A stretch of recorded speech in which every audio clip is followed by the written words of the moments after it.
Hello friends, welcome back to my YouTube channel. तो कैसे हैं आप सब? आई होप कि अच्छे होंगे और अपना ख्याल अच्छे से रख रहे होंगे।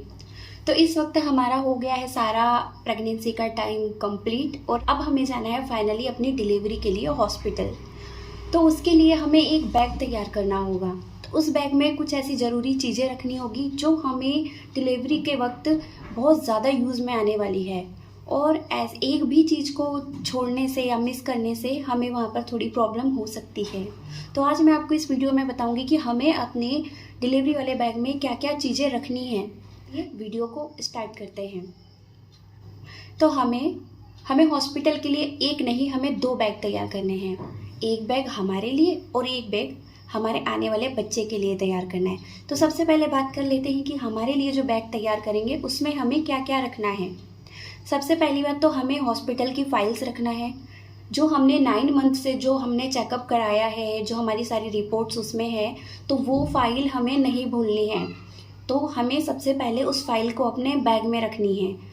अगर हमें इसके बाद 1-2 बार और जाना है चेकअप कराने के लिए, तब भी आप लाके उस फाइल को अपने बैग में ही रखेंगे। बहुत ज़्यादा इंपॉर्टेंट है, इसे हमें भूलना नहीं है। दूसरी चीज़ है हमें इंश्योरेंस पॉलिसी। अगर हमने इंश्योरेंस अपना करा रखा है तो हमें उस पॉलिसी को भी साथ में लेकर जाना है। उस पॉलिसी को छोड़ना नहीं है, क्योंकि जब हम हॉस्पिटल में एडमिशन लेते हैं एडमिट होने के लिए, तो हमें सबसे पहले इंश्योरेंस पॉलिसी की ही ज़रूरत पड़ती है। तीसरे नंबर पर हमें ले जाना है मैटरनिटी गाउन। हमें ऐसे कंफर्टेबल गाउन ले जाना है जैसे हमने लास्ट के 3 मंथ जो गाउन्स यूज़ किए हैं या जो भी हमने कंफर्टेबल कपड़े यूज़ किए हैं, उस टाइप से हमें मैटरनिटी गाउन भी यूज़ करना है। गाउन में क्या होता है, एक जिप होती है जिससे मतलब बच्चों को फीड हम करा सके, तो वो काफ़ी कंफर्टेबल होता है। तो अगर आपकी पुरानी गाउन में आप जिप लगवा सकते हो तो वो भी बहुत अच्छी बात है, या आप किसी से स्टिच करवा सकते हो तो वो भी अच्छा है, या ये मार्केट में ईजी अवेलेबल हो जाती है। अगर मार्केट में भी नहीं है तो आप ये ऑनलाइन सीधे परचेज कर सकते हैं। बात आती है नर्सिंग ब्रा की। तो उस टाइम में जब आपकी डिलीवरी हो चुकी होती है तो आपको बच्चे को फीडिंग वगैरह भी करवाना होता है। इसके लिए जो नर्सिंग ब्रा होती है वो बहुत ज़्यादा हेल्पफुल होती है। तो आपको 2 या 3 नर्सिंग ब्रा अपने बैग में ज़रूर ऐड करनी है। उसके बाद बात करते हैं मैटरनिटी पैड्स की। तो वैसे तो आपको हॉस्पिटल में पैड्स वगैरह मिल जाते हैं, लेकिन आपको अपने साथ भी कुछ एक्स्ट्रा पैड रखने हैं। इसके लिए आप मैटरनिटी पैड 2 या 3 पैकेट अपने साथ रख लें। ये पैड नॉर्मली पैड से थोड़े मोटे होते हैं और ये हैवी फ्लो को बहुत अच्छे से एब्जॉर्ब कर लेते हैं।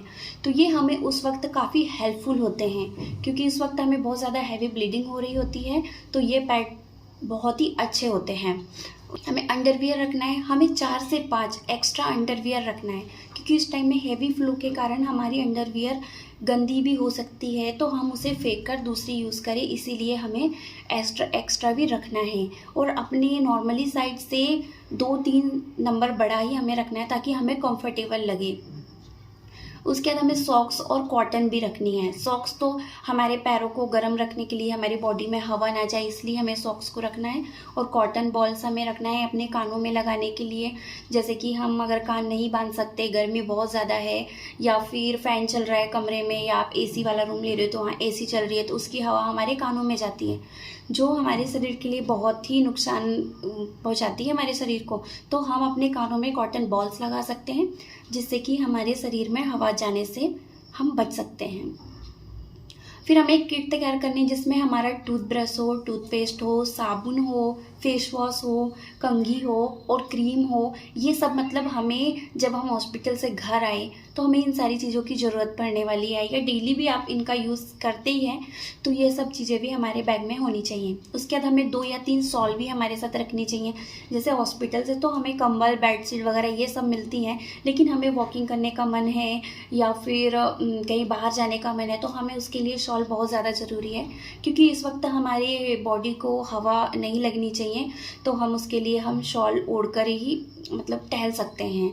फिर उसके बाद हमें स्लीपर और पानी के बॉटल्स भी अपने साथ रखना है। स्लीपर्स आपको मतलब घूमने के लिए या ऐसे पैर में डालने के लिए नॉर्मल बगैर हील के स्लीपर चाहिए।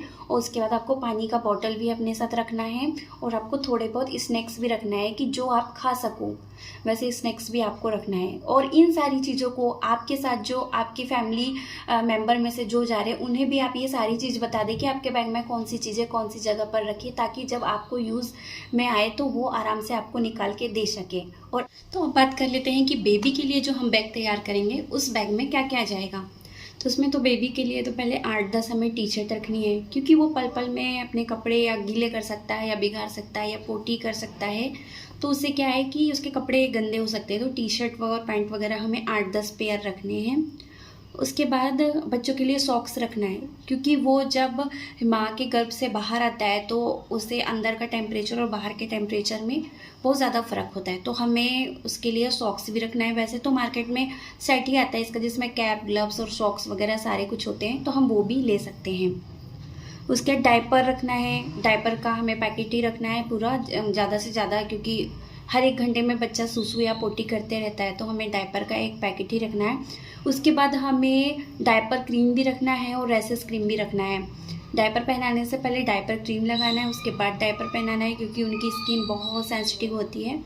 उसके बाद अगर उसे रैसेस आ जाते हैं रेड फोले जैसे, तो उससे रैसेस क्रीम लगाना है। उसके बाद उसको डायपर डाल सकते हैं। बच्चे के लिए ब्लैंकेट रखना है। हम तो छोटे छोटे ब्लैंकेट मार्केट में अवेलेबल होते हैं, उस टाइप का आप ले सकते हो, या फिर आप किसी शॉल वगैरह का भी यूज़ कर सकते हो जो छोटा हो शायद, ताकि बच्चों को हम अच्छे से लपेट के उसमें रख सके। टेम्परेचर के ऊपर करता है कि वहाँ पर ठंड है या गर्मी है, इस टाइप से। एक कटोरी और एक चम्मच भी हमें रखना है, क्योंकि बच्चा अगर तुरंत में क्या पता कि माँ को दूध ना आ रहा हो, हमें ऊपर से बच्चों को कुछ खिलाने की ज़रूरत, दूध पिलाने की ज़रूरत पड़े, तो हॉस्पिटल से तो ये सारी चीज़ें मिल जाती हैं, लेकिन हमें अपने साथ भी कटोरी और चम्मच एक रखना है। अगर हमारे पास है तो ये बहुत अच्छी बात। बच्चों के लिए हमें बेबी किट रखना है, जिसमें बच्चों के लिए ऑयल, लोशन और साबुन वगैरह ये सब होता है, तो ये बहुत ही अच्छा होता है। तो हमें एक बेबी के लिए एक बेबी किट भी साथ में रखना है, कि बच्चा होता है तो उसे पोंछने के लिए, साफ़ करने के लिए काफ़ी सारे कपड़ों की ज़रूरत पड़ती है।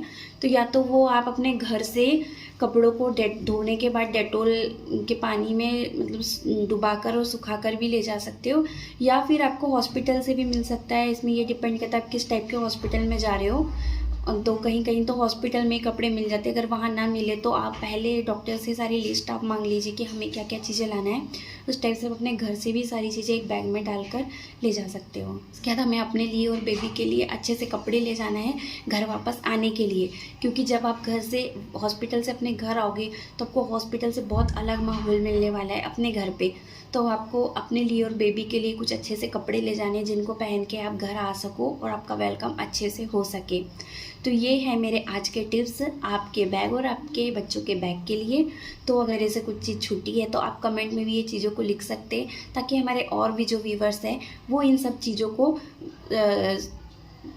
देख सके या पता कर सके कि हाँ मतलब हमने कोई चीज़ छोड़ी है।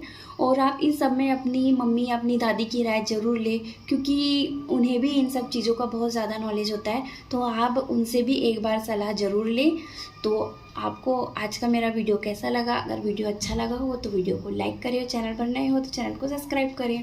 मिलते हैं जल्दी एक और नई वीडियो के साथ, तब तक के लिए बाय बाय।